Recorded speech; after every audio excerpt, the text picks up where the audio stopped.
So Canada is the most favourite location for our students.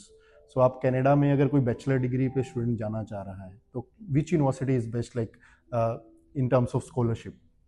See, all the universities are good whenever it comes down to studying bachelors, but we have a wonderful university which is Laurentian University, and it is in Ontario. The name of the place is Sudbury. It's a public university, and it is celebrating its 66 years, and it's a very old prime university, and it's public funded, and it falls under RCIP programs as well. So I believe students should go for bachelor studying there because of its education, because of its scholarships as well. Okay. So आप scholarship के बारे में क्या, कितनी scholarship अभी university offer कर रही है स्टूडेंट्स को? 40 लाख की स्कॉलरशिप ऑफर कर रही है। कोई भी स्टूडेंट ने अगर 85% लिया हुआ है 12th में तो उसको 40 लाख की स्कॉलरशिप आएगी, जिसके बाद उसकी सिर्फ फीस एक साल की $13,000 रह जाती है। तो इसका मतलब हुआ कि 30-35 लाख इंडियन रुपीस में वो बच्चा कनाडा में 4 साल की बैचलर्स कर सकता है। और इसके लिए स्टूडेंट की एडमिशन रिक्वायरमेंट्स क्या है?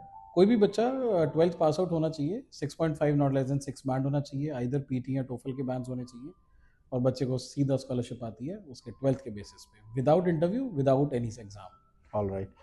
सो एक जनरली वेरी जो क्वेश्चन एक स्टूडेंट्स हमेशा पूछते हैं कि after completing my education, so क्या अपॉर्चुनिटीज़ मेरे लिए रहेंगी वहाँ पे, मैं कहाँ जॉब कर सकता हूँ, क्या प्लेसमेंट अपॉर्चुनिटीज़ मेरे लिए यूनिवर्सिटी देने वाली है? सो सी, जब भी हम जॉब्स की बात करते हैं, प्लेसमेंट्स की बात करते हैं, तो यूनिवर्सिटी इनिशिएटिव लेती है job fairs and trade fairs organise करने का, जिसमें बच्चे काफ़ी हद तक प्लेस भी होते हैं, अपॉर्चुनिटीज़ मिलती हैं बच्चों को इंटर्नशिप की, कोऑप्स की, और बच्चे कहीं ना कहीं 98% प्लेसमेंट्स ले लेते हैं उसमें।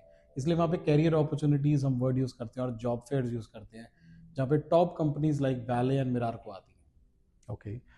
सो अभी हम बात करें अगर मैरिड कपल्स की, सो हमेशा वो लोग चाहते हैं कि वो एक साथ ही मूव करें अगर वो फॉरेन मूव कर रहे हैं, तो क्या आपकी university spouse visa, spouse open work permit, ये पाथवेज भी प्रोवाइड करती है स्टूडेंट्स के लिए? बिल्कुल, वहाँ पे बैचलर्स में भी स्पाउस जा सकता है as per Canadian protocols. Bachelors of pharma, bachelors of law, nursing और इंजीनियरिंग में जा सकते हैं। हमारे पास दो प्रोग्राम्स हैं जिसमें बच्चा स्पाउस लेकर जा सकता है, बैचलर्स ऑफ नर्सिंग और bachelors of engineering. All right. So अगर हम बात करें मास्टर्स की, तो क्या आपकी यूनिवर्सिटी को अलग बनाता है बाकी यूनिवर्सिटी से? क्यों एक बच्चा मास्टर्स करने लॉरेंशियन यूनिवर्सिटी में जाए? स्टैंडर्ड ऑफ द प्रोग्राम सबसे बढ़िया पार्ट है, प्रोग्राम का बहुत अच्छा स्टैचर है वहाँ पे। मास्टर्स ऑफ इंजीनियरिंग कोई भी बच्चा बीटेक का है उसको हम ले लेते हैं। सबसे बड़ी बेनिफिट ये है कि बच्चा अगर बीटेक कर रहा है सिविल में और उसको कहीं ना कहीं मैकेनिकल करनी है, इंडिया में कहीं ना कहीं थोड़ा हिकअप आता है, ये चीज़ वहाँ पे नहीं है। सेकंड आता है जो प्रोफेसर्स का माइंड सेट है जिसमें में वो प्रैक्टिकल साइड पढ़ाते हैं, वो बहुत ही अच्छा है। डिस्पाइट हमारे पास 3 इंडियन प्रोफेसर्स भी हैं, डॉक्टर कल्पात्रम पसी, HOD of computers, Dr. Ramesh Subramaniam from mechanical, and then we have Dr. Krishna Chalagula. He is also the international advisor as well. तो कहीं ना कहीं ये छोटे छोटे रोल्स प्ले करते हैं बच्चे के डेवलपमेंट में, बच्चे के प्रोग्राम में।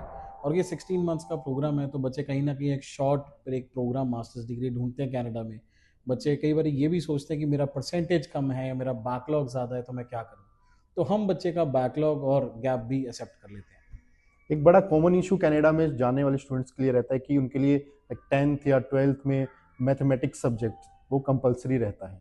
तो क्या आपके पास कुछ ऐसे कोर्सेज हैं जिसमें विदाउट मैथ्स भी बच्चा वहाँ जाके स्टडी कर सकता है? 10th में अगर मान लो बच्चे के पास मैथ्स और 12th में मैथ्स नहीं है, तो हमारे पास विदाउट मैथ्स ऐसी बहुत सारी ऑप्शंस हैं जहाँ पे बच्चा कर सकता है। फॉर एग्जांपल अगर बच्चा नर्सिंग के लिए जाना चाहता है, वहाँ पे ऑफकोर्स सुपर मेडिकल लेते हैं। बट मान लो बच्चे ने फिजिक्स केमिस्ट्री बायो करा हुआ है और बच्चे को कहीं ना कहीं एक फील्ड मेडिकल में जाना है, तो बच्चे को हम बोलते हैं बैचलर्स ऑफ हेल्थ प्रमोशन में जाओ, बैचलर्स ऑफ सोशल वर्क में जाओ, बैचलर्स ऑफ स्पोर्ट्स साइकोलॉजी में जाओ, या आउटडोर एडवेंचर लीडरशिप में जाओ। कोई ना कोई चीज़ अगर हम हटके कोई ना कोई अगर हम लाते हैं प्रोग्राम, तो उसमें ऑफ कोर्स एक बेनिफिट ज़्यादा होता है। सिंस बहुत सारे स्टूडेंट्स अभी ऐसे हैं जो स्पोर्ट्स में बड़े एंथुजियास्टिक हैं और वो चाहते हैं कि स्पोर्ट्स में अपना करियर बनाएं, तो ऐसे आप, क्या आप लॉरेंशियन यूनिवर्सिटी कुछ ऐसे कोर्सेज के बारे में हमें बता सकते हैं?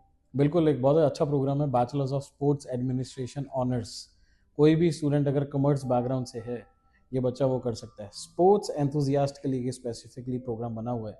कोई भी बच्चे को अगर स्पोर्ट्स जानना है, बच्चे को जानना है कि बड़े बड़े इवेंट्स कैसे हो रहे हैं, स्पॉन्सरशिप मैनेजमेंट्स कैसे हो रही हैं, T20 वर्ल्ड कप्स कैसे होते हैं, या बैडमिंटन टूर्नामेंट्स कैसे होते हैं, this is the right set of programme जहाँ पे बच्चे को सारे अंडरग्राउंड स्किल्स समझाते हैं। ओके। एंड मास्टर्स की अगर हम फीस स्ट्रक्चर की बात करें तो वो लॉरेंशियन यूनिवर्सिटी का फीस स्ट्रक्चर मास्टर्स के लिए क्या रहेगा? सिर्फ और सिर्फ $16,000 है मास्टर्स की फीस, 1 साल की। कोई भी बच्चा कर सकता है, 4 साल की बीटेक होनी चाहिए। Okay. And what about the PAL requirements? Public university है तो पैल्स की रिक्वायरमेंट नहीं है। ऑलराइट।